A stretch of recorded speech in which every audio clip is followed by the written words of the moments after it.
again, Coach has got till 2:15, and then we'll have Zeller and Kendall available on the court. They have a meeting at 2:30, so plan accordingly.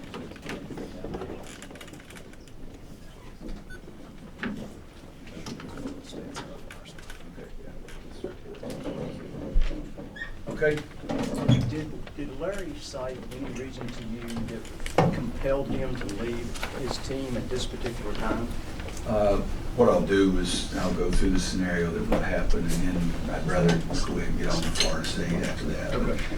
This morning, somewhere around 9 o'clock, I called, I had received a message a little earlier to call Big Larry, and I called Big Larry a little bit after 9 o'clock, and at that point, he informed me that Larry was leaving, and we had a long discussion, and most of that should be kept private. And I know that it's not what you want to hear, but it's what it has to be done. And basically, there was no arbitrating. There was no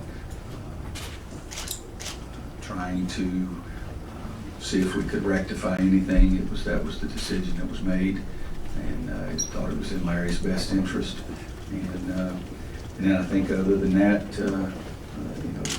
they've released a statement or given us a statement, and they have released one themselves. I'm not sure, but I know that, and we have released a statement, and I was shocked, I'm disappointed, but I think that's what I say in the statement too. So anything else I give you would be redundant. Is there any way, No. is there any way to, the timing seems like there's no advantage to him. Is there any way to describe the thoughts on that, or what they explain on that? No. Are you disappointed that you talked to his father and not Larry himself?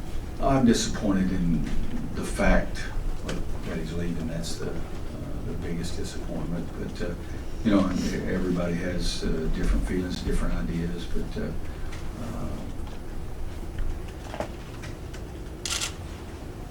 that's probably the best there. Did you in any way see this coming? No. As I said in the statement, last 4 games, Larry's been great. I mean, his assist-to ratio the last 4 games, 19-4. And he's been the defensive player of the game 2 of the 4 games. So it's a big blow to our team. I mean, it really is. That's a huge blow to our team. But no, I didn't see it coming. Had he already left campus That when you talked? I don't know. How do you now kind of swap around the team? Does Dex go back to being in that backup point guard role? Just what do you do now? That's initial reaction, yes. But guys, this is something that happened, 5 hours ago? My math's not real good this time of day. 5 hours ago. So it's, Rome wasn't built in a day, and a game plan wasn't built in 5 hours when there's a huge curveball thrown at you. You can have injuries and things happen in here, but is this the most blindsided you've been by something in the middle of the season? Mm-hmm. Have you ever had a player do anything like this? Guys, I've had 3 scholarship players transfer at Kansas in 15 years.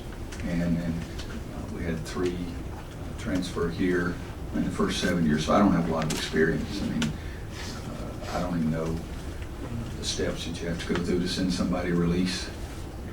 But players transferred from every school. This is unusual, to say the least.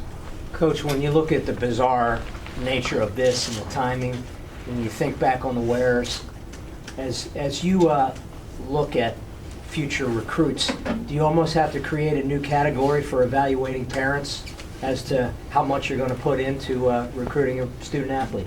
No, and I'm not going to go there. And you know what? It's been hurtful. My gosh, I'm doing more introspective thinking than anybody's ever lived.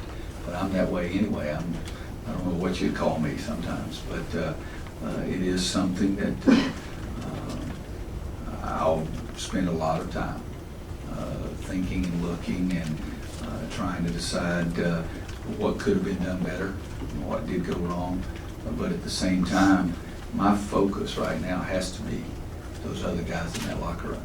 And we're going to have a meeting, as Steve said here, which will be the first time that I've seen the majority of the players. I've seen Kendall, Z, and Reggie today. And those are the only three guys that I've seen. So it'll be my first time to talk to the players since it happened. And that's got to be my focus right now, to tell what I do with Roy Williams and with my thinking and introspectively or whatever. It's got to be something that has to take a backseat to my team.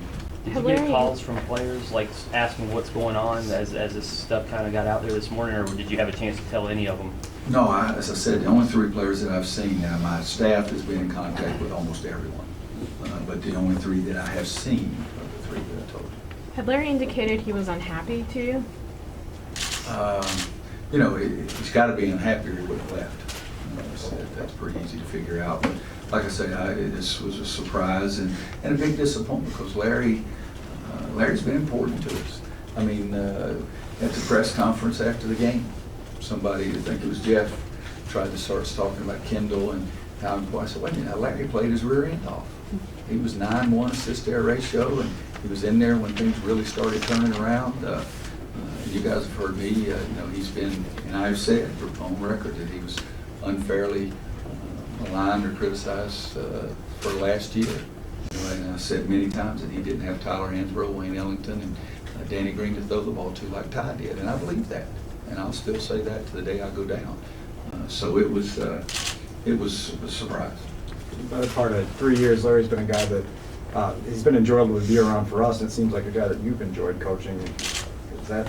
I mean, how does that change? What do you mean? How does that change? Well, I mean, I guess your reaction to who Larry is, you know. No, I'm not going to go there. He's a young kid who's evidently not happy.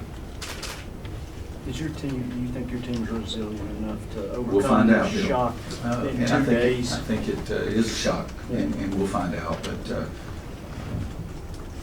you know, we can all bring out all those cliches, and the one that comes to mind to me is tough times don't last, but tough people do. You know, it's not pleasant, and the whole bit, but we're going to last. Is it a disturbing trend, or does it say anything that kids transferring the last couple you've had their parents call instead of saying something? You know, when the kid transfers, they transfer for many different reasons, and so you never can tell. Coach, do you think that That's a his very good answer to your question. Coach, do you think that his benching came at the right time?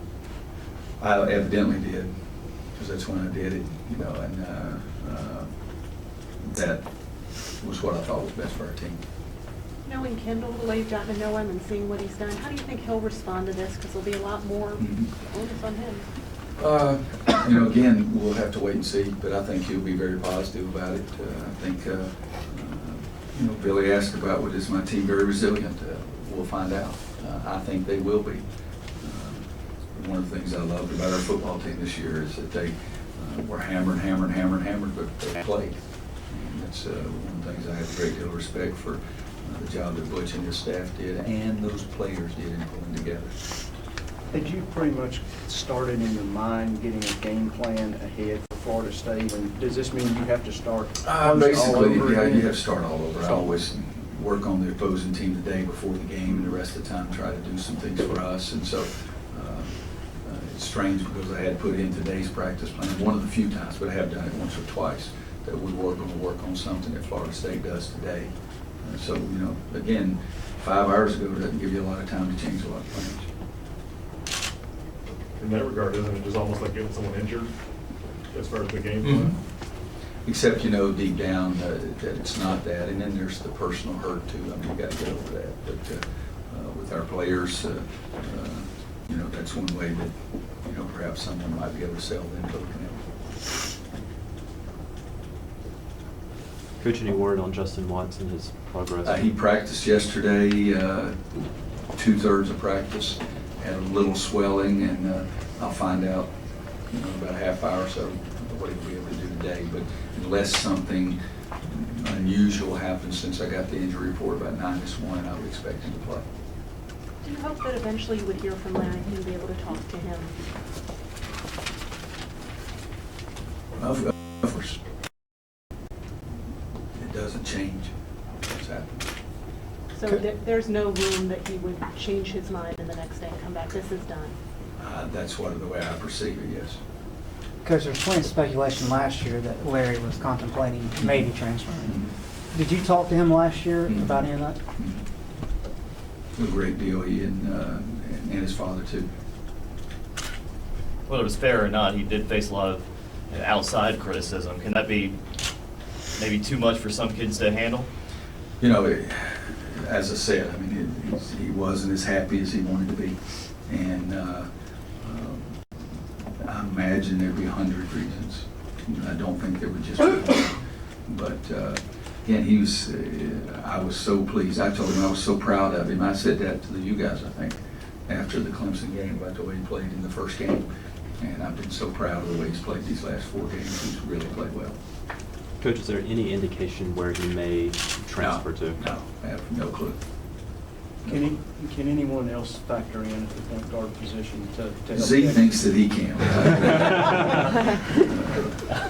I'm going to talk to Kendall about see if you can guard Z outside, so I'll have conversations with those two. No. Do you take it more personally this mid-season kind of leaving the team? You know, it hurts anyway, bottom line. Anybody else? Anybody want to ask Anybody about else Florida State? Anybody else on our team? 32 Field goal point, percentage defense. 32-point road wins don't happen often in the ACC. What encourages you most about the momentum that you guys are building at this point of the year? I think we're getting better. I said that in the preseason. I thought our team would continue to get better as the season went along. You guys have heard me say it so many times, you get tired of it. When the ball goes in the basket, everything looks a lot better. Reggie's 0 for 5 against North Carolina State and makes 4 threes in a 6-minute period. But I think and do believe that it gives our team some confidence that we can do things in an easier fashion than we've done some other times. We didn't have some of the silly turnovers that you saw here against North Carolina State. We can't take the ball out of bounds and pass it into a point guard without throwing it out of bounds. But 27-9 assist-to-error ratio, I think, was important to us as well. So, Dan, I think that they did gain some confidence from it. Let me ask about Florida State. Their defense is pretty formidable. Pretty You're going in good. with kind of a strange configuration, everything. What makes their defense so good and how you attack it? Leonard does a good job with his defensive concepts, period. They're long, athletic, they can get to you and bother your shot. When you think you're open, you're not quite as open as you thought you were. They block shots around the basket. So it's 35-5. I think I looked at it just before it came down is what the opposing teams are shooting against them. If we shoot 35-5, it's really hard to win those kind of games. But they do a really nice job defensively and have every team that Leonard's coached that I've coached against, even all the way back when I was at Kansas and he was at Oklahoma State. One last thing, Coach. Last year wasn't exactly a bowl of cherries, and then you have the wares, and then the start to this season and the highly touted freshman who took a little while. That all seemed to be in the rear view. This team hitting its stride right now, being what people thought it might be, and then this gets dropped in your lap. Are you kind of wondering, who you upset somewhere? I mean. I'm not thinking what's going to happen next. I'm not thinking that because I think it's glass is always half full. This year, even the early losses, it bothered me, it disappointed me, but it didn't upset me like it did some other people because we were losing to really good teams. Now, we helped Georgia Tech beat us by how poorly we played there, and that's not a reflection on Paul's club, but Minnesota, Vanderbilt, Illinois. I have no idea what the betting line is. I never look, but I would bet, I would guess that they were the favorite in all 3 of those games because they had more experienced players back who had more success last year. So I've been, disappointed in our play at times and up and down with that, but I haven't been thinking the sky was falling at any point this season. And so to me, things had been going about like I thought. I mean, we had been progressing, and as a coach, that's what you really look for, and that's what you really want. This is a major blow, and there's no question about that, and we'll have to see how we handle it. Coach, thanks. Thanks, guys. Go ahead and we'll get back to the court. We'll bring Z and talk to Z about the point guard project. One long break and then